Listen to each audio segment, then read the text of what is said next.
Hello दोस्तों, मैंने आपके लिए 10th बेसिस पे कार्बन एंड इट्स कंपाउंड के बारे में कुछ क्वेश्चन और आंसर तैयार किए हैं। तो चलिए देखते हैं। सबसे पहले कुछ कार्बन के बारे में हम लोग समझ लेते हैं क्या है ये। कार्बन होता है क्या है? Carbon is the universal element. Universal element का मतलब होता है कि हर जगह पाया जाने वाला universal element. It found everywhere, हर जगह ये पाया जाने वाला, जैसे कि सॉइल, ओशन, माउंटेन। सॉइल का मतलब समझते हैं मिट्टी में, ओशन मतलब समुद्र में, माउंटेन मतलब पहाड़ पर, यहाँ तक कि डीप वोल्कानो। वोल्कानो का मतलब हो गया ज्वालामुखी। ज्वालामुखी के अंदर भी कार्बन। इसका मतलब क्या हुआ? इसका मतलब कि दुनिया मतलब कि पृथ्वी पर कहीं भी हर जगह क्या पाया जाएगा? कार्बन पाया जाएगा। हम लोग भी बने हुए हैं किससे? कार्बन से। आदमी का भी शरीर किससे बनता है? कार्बन से। कार्बन इज़ द बेस, मतलब कि कार्बन हम लोग के लिए एक ऐसा पूरक है जिसके बिना हम लोग बन ही नहीं सकते हैं। तो कार्बन का इतना महत्व है, इसीलिए कार्बन का चैप्टर सबसे अलग रखा जाता है। 108 एलिमेंट के बारे में हम लोग जानते हैं, ठीक है। तो 808 एलिमेंट का चैप्टर नहीं होता, 107 107 एलिमेंट हम लोग साथ में पढ़ते हैं, ठीक है। लेकिन एक एलिमेंट को हमको अलग से पढ़ना पड़ता है। किसको? कार्बन को। क्यों पढ़ना पड़ता है? क्योंकि ये ऐसा रूप में पाया जाता है जैसा हम लोग सोचते हैं।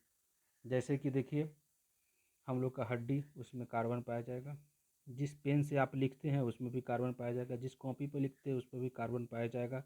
हर जगह ही कार्बन पाया जाएगा आपके लिए, इसीलिए इसको यूनिवर्सल एलिमेंट कहा जाता है। कार्बन जो बनाता है कंपाउंड का, कुछ सभी एलिमेंट कुछ न कुछ कंपाउंड बनाते हैं। क्या बनाते हैं? कंपाउंड बनाते हैं। तो सभी एलिमेंट तो कंपाउंड बनाते हैं, लेकिन कार्बन कुछ भी कंपाउंड बनाएगा उसको हम लोग क्या कहेंगे? ऑर्गेनिक, जिसको कार्बनिक मटेरियल कहते हैं, जिसको इंग्लिश में ऑर्गेनिक मटेरियल कहते हैं। मतलब कि ऑर्गेनिक मटेरियल मतलब कार्बन उसमें होना चाहिए, मस्ट फाउंड, मतलब कि ज़रूर इसमें पाया जाना चाहिए। अब कार्बन के बारे में इंट्रोडक्शन सिर्फ रहेगा, क्योंकि क्वेश्चन आंसर का ही है। तो कार्बन का एटमॉस्फेयर में जगह है 0.03%। तो कार्बन फ्री स्टेट में, कोई भी एलिमेंट फ्री स्टेट में नहीं पाया जाता है। जैसे कि सी, ये फ्री स्टेट में नहीं पाया जा सकता। तो ये अपने लिए एक ग्रुप बनाया हुआ जिसको हम लोग जानते हैं कार्बन डाइऑक्साइड। क्या जानते हैं? कार्बन डाइऑक्साइड, जो 0.03% के रूप में ये पाया जाता है। कार्बन एटॉमिक नंबर, तो एटॉमिक नंबर मतलब समझते हैं ना, परमाणु संख्या। परमाणु संख्या क्या है? 6 है। और परमाणु भार कितना है? 12, मतलब एटॉमिक मास कितना है? 12। ओके, तो हम लोग आज क्वेश्चन आंसर के आधार पर ये, क्योंकि carbon and its compound chapter बहुत बड़ा है, तो हम लोग चैप्टर तो पढ़ नहीं रहे, हम लोग सिर्फ क्वेश्चन आंसर, क्योंकि परीक्षा बहुत नज़दीक आने वाला है तो क्वेश्चन आंसर पर ज़्यादा ध्यान दीजिए। कोई भी नया चैप्टर को खोलिए मत। अगर चैप्टर खोलना चाहते हैं तो खोलिए, लेकिन बहुत जल्दी समाप्त कीजिए। उसका क्वेश्चन आंसर पर ज़्यादा ध्यान दीजिए। एनसीईआरटी सिर्फ पढ़िए, या बीटीसी, जो बिहार बोर्ड के हैं वो बीटीसी पढ़ें। दूसरा अन्य किताब कोई नहीं पढ़ें। तो चलिए हम लोग शुरू करते हैं क्वेश्चन आंसर। क्वेश्चन आंसर, पहला क्वेश्चन है कि which compound shown high melting point. Melting मतलब जिस तापमान पर पिघल जाता है उसको मेल्टिंग पॉइंट कहते हैं। तो पर देखते हैं इसमें कि कह रहा है कि which compound show high melting point, कौन सा है जो बहुत ज़्यादा मेल्टिंग पॉइंट शो करता है। तो लिखा ऑप्शन में दिया हुआ है ionic compound, carbon compound, both A B, मतलब कि बोथ, जैसे कि ए और बी दोनों सही, या नन ऑफ दिस मतलब कोई नहीं सही। इसका आंसर हो जाएगा आयनिक कंपाउंड। आयनिक कंपाउंड जो होता है उसका मेल्टिंग पॉइंट थोड़ा ज़्यादा होता है। और एक बात और याद रख लीजिएगा, मेल्टिंग पॉइंट के साथ साथ आप ऑब्लिक देकर बॉइलिंग पॉइंट, क्या बॉइलिंग पॉइंट भी बॉइलिंग पॉइंट भी आयनिक कंपाउंड का ज़्यादा होता है। चलिए नेक्स्ट क्वेश्चन देखते हैं। Simplest molecule form. सिंपलेस्ट का मतलब होता है कि सबसे सिंपल मॉलिक्यूल इसमें कौन सा है। जैसे CH4, तो CH4 को हम लोग क्या कहते हैं? मीथेन। क्या कहते हैं? आप 10वां के विद्यार्थी हैं तो जानते होइएगा, इसको कहते हैं मीथेन। और H2 मतलब hydrogen, NH3 ammonia, CO2 carbon dioxide. तो इसको हम लोग कहते क्या हैं, मतलब सिंपलेस्ट मॉलिक्यूल फॉर्मेट, तो इस हो जाएगा H2। आंसर क्या हो जाएगा H2, मतलब हाइड्रोजन। कोई भी एलिमेंट फ्री स्टेट में नहीं पाया जाता है, उसको एक बॉन्ड बनाकर या दो बॉन्ड बनाकर या तीन, जैसे कार्बन 3 बॉन्ड बना सकता है, कार्बन 2 बॉन्ड भी बना सकता है और कार्बन 1 बॉन्ड भी बना सकता है। इसीलिए पूरा दुनिया में सबसे ज़्यादा पाया जाता है। ठीक है, तो इसका आंसर हो जाएगा H2। तो आगे देखते हैं क्वेश्चन नंबर 3। क्वेश्चन नंबर 3 में बोल रहा है what is the full form of the CNG। तो CNG एक गैस है जो सस्ता होता है पेट्रोल से, और पेट्रोल इतना ही काम करता है। तो CNG का फुल फॉर्म क्या होगा, ये आपके 10th पर पूछ सकता है सवाल, क्योंकि किताब में जो दिया हुआ है NCERT बेस्ड आपके लिए वही क्वेश्चन तैयार किए हैं। जैसे कि ऑप्शन ए में दिया हुआ है compressed natural gas, composite natural gas, compressed nitrogen gas, composite nitrogen gas. तो इसका आंसर हमको चारों सही लग रहा है, ठीक है ना। लेकिन चारों ऑप्शन, ये ऑप्शन नहीं आएगा कि ऑल ऑफ दिस, नहीं, चार में आपको एक ही टिक करना होगा। तो इसका आंसर हो जाएगा कंप्रेस नेचुरल गैस। क्या हो जाएगा, कंप्रेस नेचुरल गैस, मतलब CNG, जो हम लोग चलाते हैं। दिल्ली में फेमस है, पटना में भी चालू हो गया, और जितने भी राज्य राजधानी है वहाँ पे चालू हो रहा है, क्योंकि पेट्रोल तो महंगा हो रहा है, लगभग 100 रुपये है हर जगह। तो 100 रुपये तो नहीं डाला जाएगा, तो ये 50 रुपये 60 रुपये मिलता है, और इंसान इसी से काम चला रहा है आजकल। नेक्स्ट क्वेश्चन, क्वेश्चन नंबर 4 की तरफ बढ़ते हैं। क्वेश्चन नंबर 4 में है how many allotropes of carbon. Allotropes मतलब होता है इसका अपघटन कितना है, जैसे कि उसका रूप कितना कितना रूप में पाया जाता है। तो कार्बन का रूप होता है 3। कितना रूप होता है, 3। कितना रूप होता है, 3। तो एक पहला हो जाता है जिसको हम लोग डायमंड जानते हैं, जो बहुत महंगा और बहुत कठोर। दुनिया में कोई पूछे आपसे कि सबसे महंगा और सबसे कठोर वस्तु कौन है, तो डायमंड हो जाएगा। ठीक है, डायमंड के बाद होता है ग्रेफाइट,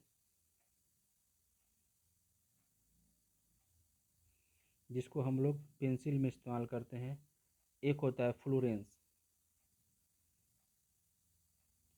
फ्लोरेंस होता है एक फुटबॉल के आकार के होता है। इसको बुक मिसर भी कहा जाता है, इसको फ्लोरेंस कहा जाता है। तो ठीक है, 3 रूप इसका पाया जाता है। कितना रूप, 3 रूप। तो नेक्स्ट क्वेश्चन की तरफ देखते हैं। क्वेश्चन नंबर 5 कि carbon has the unique ability to form bonds with other atoms of carbon and rise from large molecules, this property called।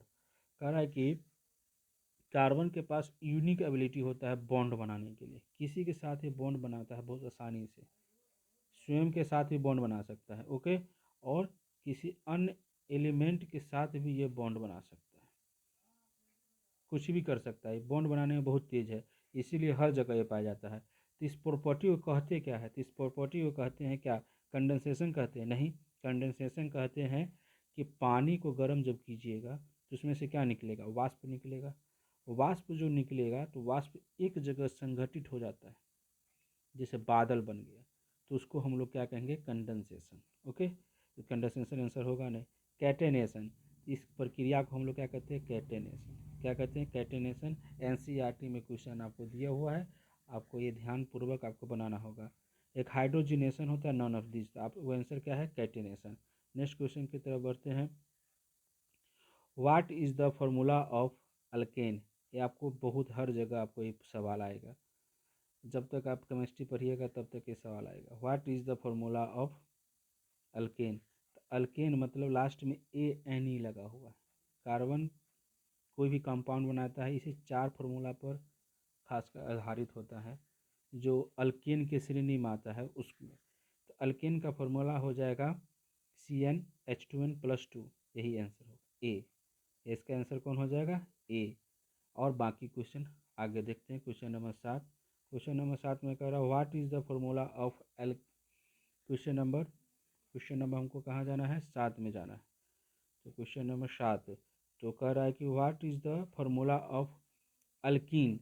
Alkyne का क्या फॉर्मूला होगा, सभी के आप अल्कीन एक ANE में +2 होगा, ओके, क्या होगा, +2। इन में होगा अल्कीन, लास्ट में ई एन ही है तो उसमें फॉर्मूला हो जाएगा ये, आंसर कौन है CnH2n। ओके, और नेक्स्ट की तरफ बढ़ते हैं हम लोग। Question number 8। क्वेश्चन नंबर 8 में कह रहा है what is the formula wine. देखिए अल्काइन है, ALKY है, इसमें क्या लगा हुआ है वाई जरूर लगा हुआ है। तो अल्काइन का फॉर्मूला क्या हो जाएगा CnH2n-2। आपको इसमें से ये जो तीन एक और सवाल आपके लिए है, उसमें से आपको 10th में निश्चित से निश्चित एक न क्वेश्चन आपको निश्चित रहेगा, एक क्वेश्चन आपको रहेगा इसमें से, आप याद रखिएगा इसको। और लास्ट क्वेश्चन है आज का, what is the formula of alkyl. Alkyl का फॉर्मूला क्या है।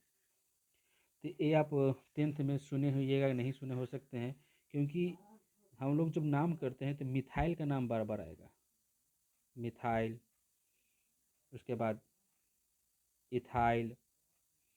तो हम लोग तो सुनते हैं मीथेन, इथेन या इथाइन, तो ये कहाँ से आ गया। तो इसका एक फार्मूला होता है CnH2n-1। क्या होता है CnH2n-1। जैसे कि मीथेन का फार्मूला हो जाएगा CH4, तो क्या लिखे हैं मीथेन, क्या लिखे हैं मीथेन। लास्ट में क्या है ANE, तो ये किस फार्मूला पर आधारित हो जाएगा, +2 वाला पर ना। तो +2 वाला पर आधारित हो जाएगा। लेकिन कोई कितना आदमी क्या लिखता है मिथाइल, मिथाइल लिखता है, तो ये क्या हो गया, इसका फार्मूला हो जाएगा, इसको हम लोग कहते हैं फ्री बॉन्ड। क्या कहते हैं इसको, फ्री बॉन्ड, CH3। ओके, ये हो गया मिथाइल का फार्मूला। ये क्या, एक हाइड्रोजन इसमें से घट रहा है, इसका मतलब -1, तो इसका फार्मूला क्या हो जाएगा CnH2n-1। तो चलिए आप वीडियो को एंजॉय कीजिए, इसमें से कुछ सीखिए, और आप कुछ भी पूछने के लिए कमेंट कीजिए, हम आपके लिए हमेशा हाजिर रहेंगे। तब तक के लिए धन्यवाद। जय हिंद, वंदे मातरम, शुभ रात्रि।